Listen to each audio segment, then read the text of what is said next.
Their suburbs under siege. They've waited and watched until some couldn't wait anymore. Then, the moment they couldn't escape, disaster struck, as bad as it's going to get. The Fitzroy River has reached its peak of 8.75 metres. Below the brown waters are the floorboards of more than 200 homes. So I'm absolutely astounded. It is, it's quite frightening looking at it. This is Depot Hill, the site the suburb is named after. It's now an island. For so many like Marg and John Krager, the murky mess brings a great unknown. It's lovely to come down and have a look at the Fitzroy, see how big it is, and the boats down here.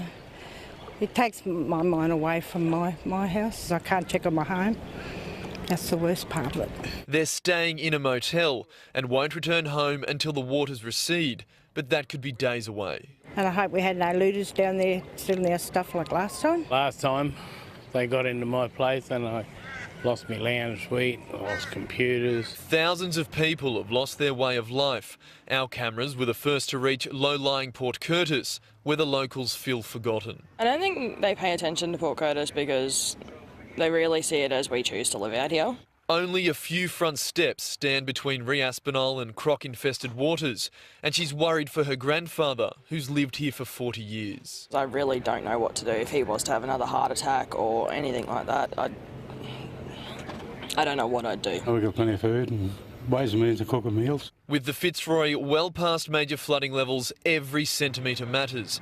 It all adds hours, days, even months to the clean-up that lies ahead. And that's also the story here at Rockhampton Airport. This is the middle of the main runway, and as you can now see, there is water completely across it. There is no way any aircraft can take off or land here, and that's putting the brakes on the local economy. It's a critical piece of infrastructure and we really do need to have that airport operational as fast as possible. But talk of near misses and numbers will wait.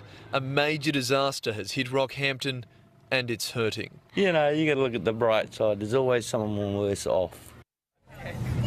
Rob, you have seen some of the worst affected areas. How are residents there handling the impact of this peak? Well, Melissa, so many people that we've spoken to have been through major flooding events before, but while they said they knew what to expect, it didn't make it any easier when these dirty brown floodwaters entered their homes. But we did notice after we learnt that the peak had hit, it was almost like a nervous energy had gone out of the air because they knew their future, but it's still a tough road ahead because this is their reality. The water level is going to remain like this for up to the next 24 hours, and then after that we have this huge clean-up. So for people here, it's still a long way off before life returns to normal, Melissa.